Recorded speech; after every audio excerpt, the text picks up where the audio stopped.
Print and electronic media photo video జర్నలిస్టులందరికీ పేరు నమస్కారం.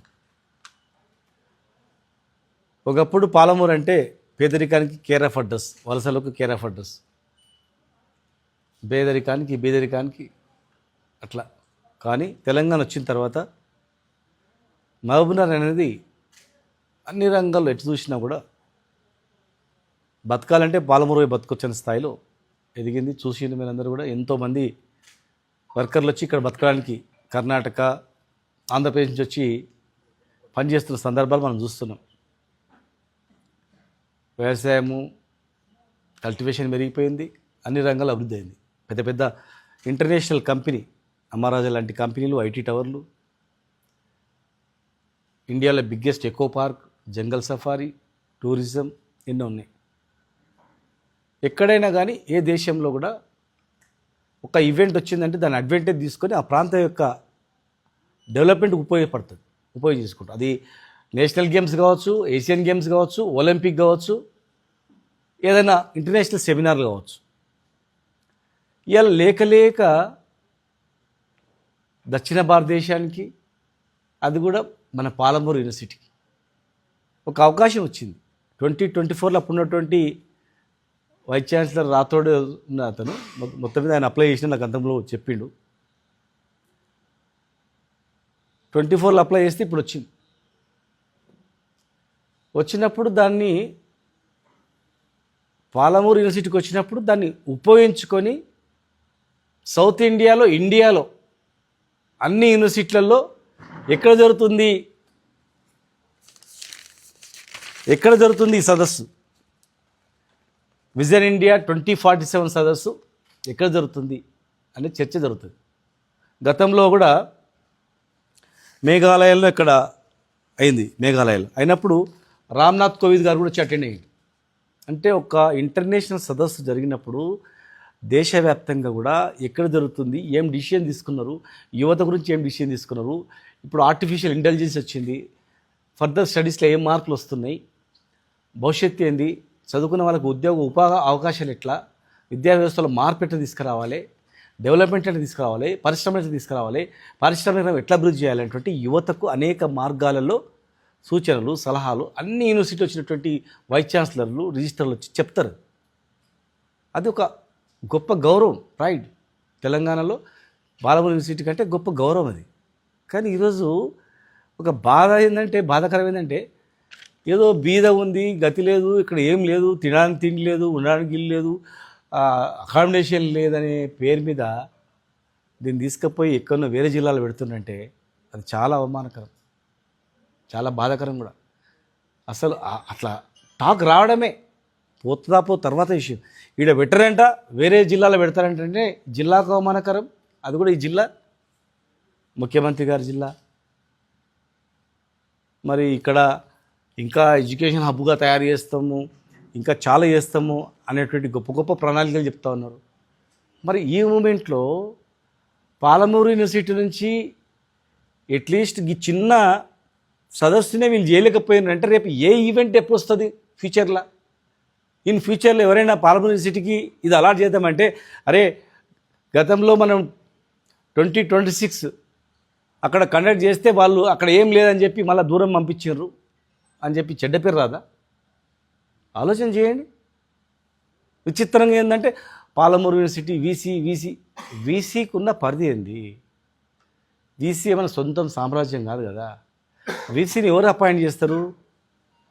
గవర్నమెంట్ అపాయింట్ చేస్తారు. వీసీ పైన హైయర్ ఎడ్యుకేషన్ ఉంటుంది, ఎడ్యుకేషన్ సెక్రటరీ ఉంటాడు, రూసా డైరెక్టర్ ఉంటాడు, చీఫ్ సెక్రటరీ ఉంటాడు, ఎడ్యుకేషన్ మంత్రి ఉంటాడు, ఒక టీం ఉంటుంది కదా. అపాయింట్ చేసేదే గవర్నమెంట్ డైరెక్షన్ ఇవ్వాలి, ఇట్లా చేయండి అని. గవర్నమెంట్ ఇచ్చిన డైరెక్షన్ని ఫాలో అవుతారు. ఒకవేళ రాంగ్ రూట్లో పోతే అకామిడేషన్ ఎవరు ఇస్తారు? టూరిజం మినిస్టరే ఈ జిల్లా కదా. టూరిజం హోటల్స్ బొచ్చడని ఉన్నాయి. దృష్టి పెట్టుకొని ఇది ప్రతి ఒక్క మహబూబ్నగర్ జిల్లా బిడ్డ వినాలి దయచేసి. ఈ మహబూబ్నగర్లో ఇన్ ఫ్యూచర్లో పెద్ద పెద్ద ఇండస్ట్రీస్ తెస్తున్నాం, ఎయిర్పోర్ట్ కూడా రాబోతోంది. ఇక్కడ అకామిడేషన్ ఏముందని గతంలో మెడికల్ హబ్ గురించి నేను దాదాపు 35 దేశాలతో ఇక్కడ ఉన్నటువంటి లోకల్ డాక్టర్తో కాన్ఫరెన్స్ పెట్టినప్పుడు కాన్ఫరెన్స్లో లండన్ నుంచి కొన్ని డాక్టర్లు అడిగారు, మేము దుబాయ్ నుంచి కొంతమంది అడిగారు, మేము ఒకవేళ ఎయిర్పోర్ట్లో దిగి మామ్నార్లో ప్రైవేట్ డాక్టర్స్ కూడా ఎడ్యుకేటెడ్ బాగా హైలీ క్వాలిఫైడ్ డాక్టర్స్ ఉన్నారన్నారు కదా, మరి ఇక్కడ ఆపరేషన్ చేసుకోవడానికి వస్తే ప్రైవేట్ హాస్పిటల్స్లో ఇక్కడ ఏమన్నా అకామిడేషన్ ఉందన్నారు. అప్పుడు ఇమ్మీడియట్గా 15 రోజులలో బస్టాండ్ ముందర ఉన్నటువంటి టూరిజం ప్లాజా దాదాపు 350 రూమ్లు అవన్నీ, ప్లస్ 2 పెద్ద కాన్ఫరెన్స్లు 1000 కెపాసిటీ ప్లస్ 1500 కెపాసిటీ పెద్ద 2 కాన్ఫరెన్స్లు, 350 రూమ్లు, దానిలో ఎంటర్టైన్మెంట్, స్పోర్ట్స్ క్లబ్ అన్నీ ఉన్నాయన్నమాట. దాన్ని దృష్టిలో పెట్టుకొని అది చేయడం జరిగింది. మన్నెంకొండ దగ్గర టూరిజం హోటల్ 2 స్లాబ్ వేసింది కూడా దాన్ని దృష్టిలో పెట్టుకుని అట్లా 100 రూమ్లు, ఇక్కడ 350 రూమ్లు, అక్కడ 100 రూమ్లు, పత్తెపురం మైసమ్మ అమ్మవారి దగ్గర కూడా అక్కడ 100 రూమ్లతో ఒక హోటలు, మన్నెంకొండ పైన దేవుని దగ్గర 100 రూమ్లు, 100 రూమ్లలో 18 రూమ్లు కంప్లీట్ అయినాయి. మన్నెంకొండ దగ్గర 2 స్లాబ్లు పడ్డాయి. ఇక్కడ సెల్లార్ అయిపోయింది, ఫస్ట్ ఫ్లోర్ బస్ స్టాండ్ ముందర. పత్తెపురం మైసమ్మ దగ్గర ఫైనాన్స్ సెక్రటరీ దగ్గర పెండింగ్లో ఉంది ఫైల్. అది అంటే ఇంటర్నేషనల్ సెమినార్ అయినా ఇక్కడనే ఆ లెవెల్లో రూమ్లు కూడా ఒక 600-700 రూమ్లు కూడా గవర్నమెంట్ సంబంధించినట్టు. టూరిజం హోటల్ అంటే గవర్నమెంట్ సంబంధించినటువంటిది. అట్లా మేము ప్లాన్ చేసినాం. టూరిజం మినిస్టర్ ఇక్కడే ఉన్నాడు. 5 నెలల్లో కంప్లీట్ అవుతాయి ఇవన్నీ, జస్ట్ 5 మినిట్స్లో కంప్లీట్ అవుతుంది. అర్ధాంతరంగా ఆగిపోయిన పనులు ఇవన్నీ కూడా. ఈ ఏప్రిల్లో వచ్చింది సెమినార్ ప్రపోజల్, శాంక్షన్ అయిందని. ఏప్రిల్లో వచ్చినప్పుడు జిల్లా మంత్రిగా, టూరిజం మంత్రిగా ఏప్రిల్, మే, జూన్, జూలై 4 నెలలు, 4 నెలల్లో గోడలు కట్టి ప్లాస్టింగ్ చేసడమే అంతే.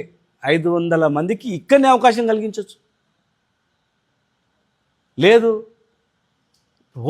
హాస్పిటల్ కట్టి ఉంది రెడీగా, ఒక ప్రైవేట్ ఈవెంట్ అని చెప్పి రూమ్స్ అన్నీ క్లీన్ చెప్పి ఏసీలు ఫిట్ చేయించి టెంపరీగా వచ్చిన వాళ్ళకి అకామిడేషన్ అంటే కూడా అందరికీ ఇవ్వచ్చు. హాస్పిటల్ ఓపెన్ అయ్యే లోపల ప్లాస్టింగ్ అయింది, అంతా ఫిట్ అయి ఉన్నాయి, అది ఇవ్వచ్చు. లేదు, మొన్న అందాల పోటీలు అయితే బస్సులలో వచ్చి ఇక్కడ వచ్చి పోయిండ్రు. అందాల భామలు ప్రపంచవ్యాప్తంగా ఉన్నటువంటి అందాల భామలు మాయమ్నార్కి వచ్చి పిల్లల మేరకు వచ్చి పోవచ్చు. హైదరాబాద్ నుంచి యూనివర్సిటీకి రావడానికి ఎంత దూరం ఉందండి? గంటనే 1 అవర్. ఎయిర్పోర్ట్లో నోవోటెల్ హోటల్ ఉంది, మ్యారియట్ హోటల్ ఉంది, ఇంకో హోటల్ ఉంది. గంటలో రావచ్చు.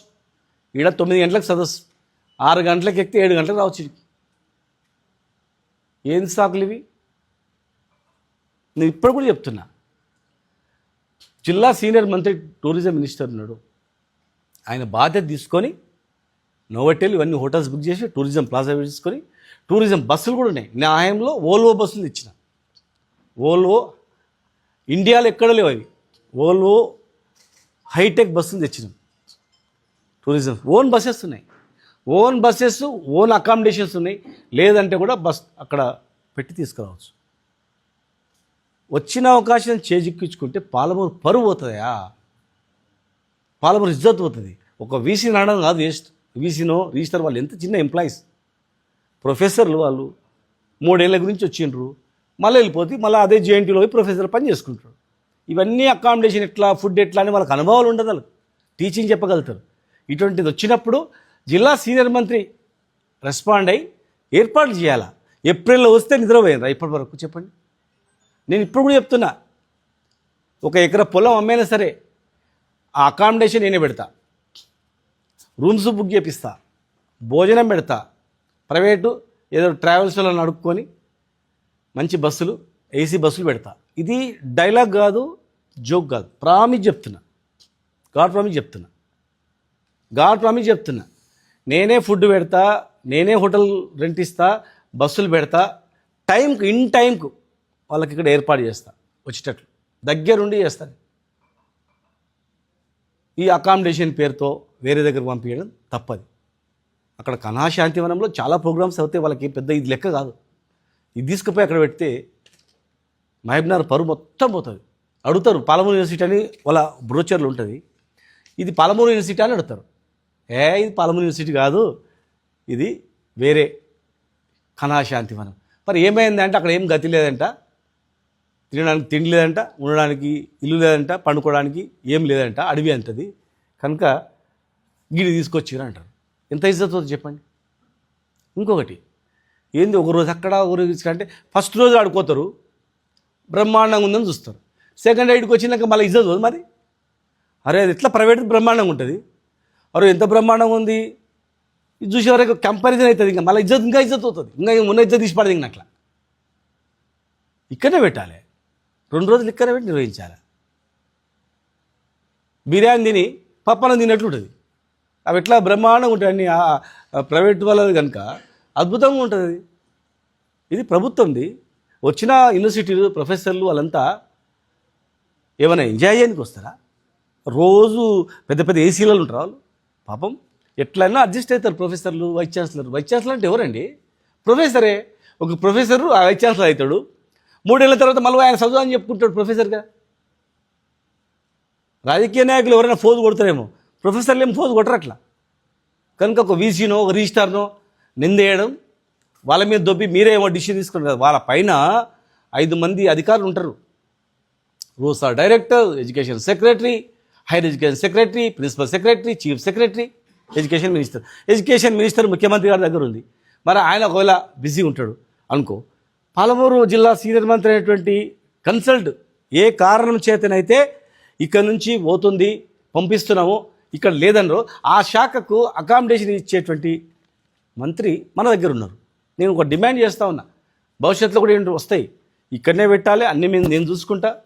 ఈ సదస్సు వరకు భోజనాలు, ఫుడ్ మొత్తం టోటల్ కూడా ఇక్కడ కూడా మా వాళ్ళందరూ చాలామంది అన్ని పార్టీల వాళ్ళు నాయకులు ఉన్నారు.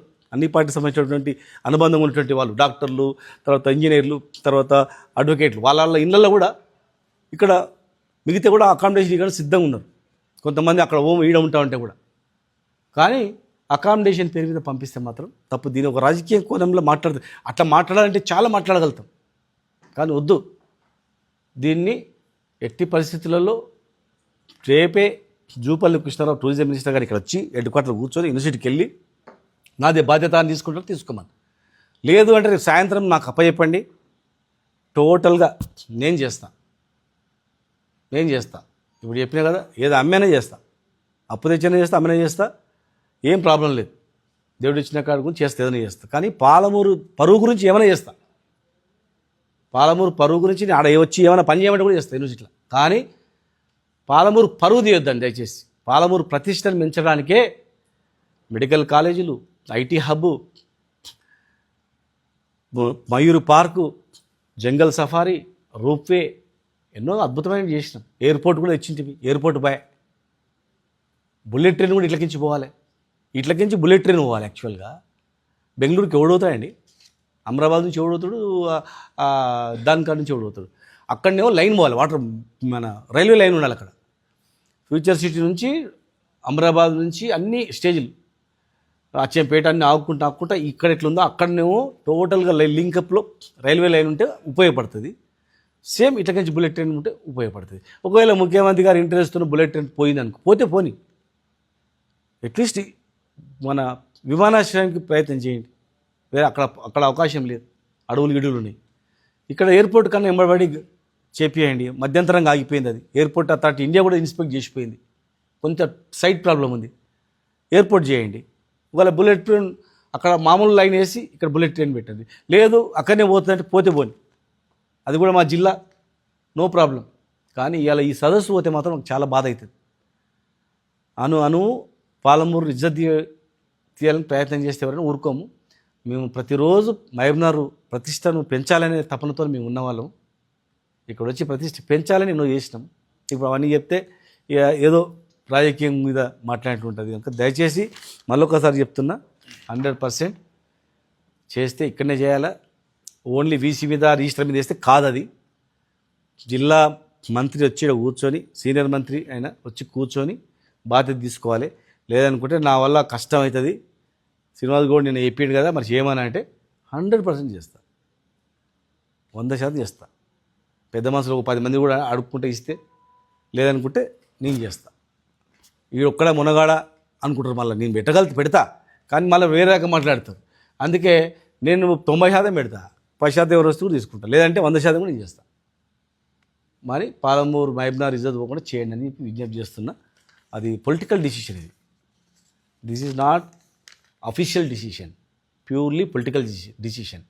పొలిటికల్ డిసిషన్ తీసుకోవాలి. ఏది అయినా పొలిటికల్ అంటే గవర్నమెంట్, పొలిటికల్ కూడా కాదు, గవర్నమెంట్ డిసిషన్. గవర్నమెంట్ అంటే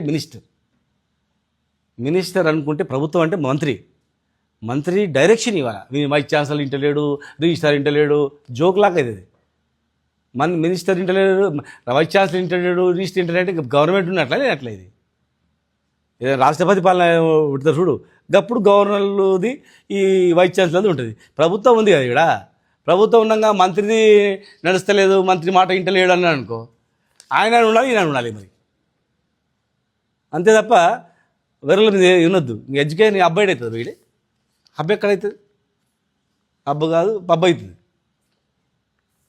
దయచేసి ఇది విరమించుకోవాలని చెప్పి విజ్ఞప్తి చేస్తున్నాను.